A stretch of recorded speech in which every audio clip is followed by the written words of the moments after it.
So, ayan. Mga boss. Meron akong binili sa online na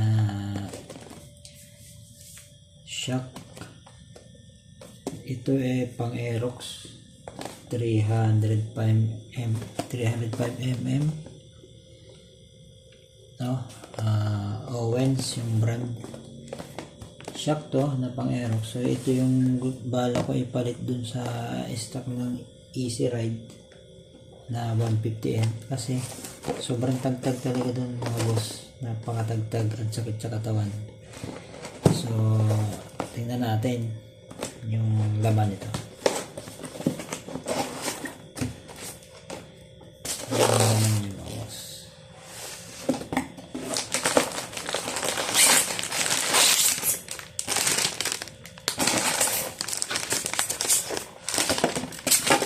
Okay naman yung pagkakalagay ng shock. Maganda yung pagkakabali sa plastic. Nakalagay pa siya sa parang styro na. Ayan mga boss. So ano siya, parang sa Easy Ride din yung lapad ng ano niya, yung bilog niya ba, yung lapad ng bilog parang sa stock ng Easy Ride, pero yung dito niya ang mga Aerox, mga ganun, hindi siya mataba yung dito, di ba yung sa mga Aerox na nabibili ngayon, saka yung mismo nakakabit sa Aerox is mataba yung dito. So ito siya, hindi diretso lang, manipis siya mga boss. 305. Ayan o, may nakalagay. Ayan o. Ayan siya. Ano siya? Owens 300. Tayo ko lang kung kita. 305mm. Manipis lang yung ano niya.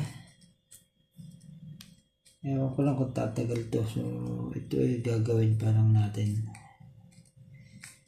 Ang problema kasi nito, malamang mababa to.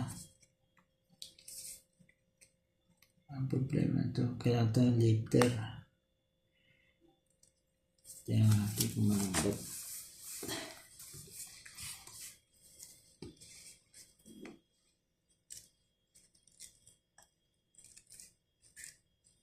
Medyo malambot din naman.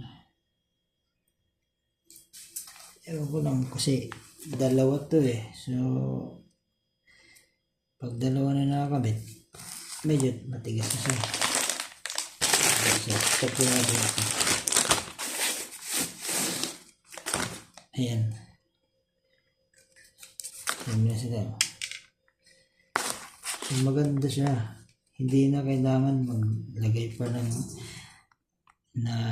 spacer dun sa airbox.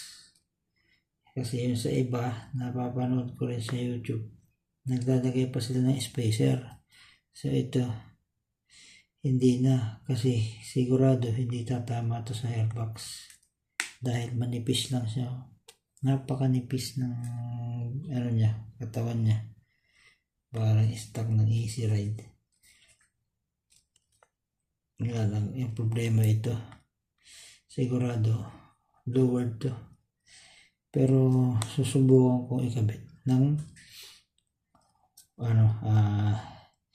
hindi lalagyan ng dito.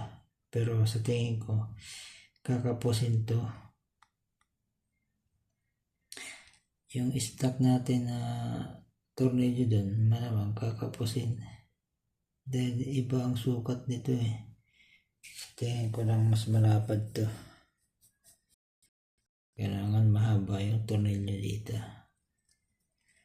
So yun lang mga boss na share ko lang sa inyo itong nabili ko na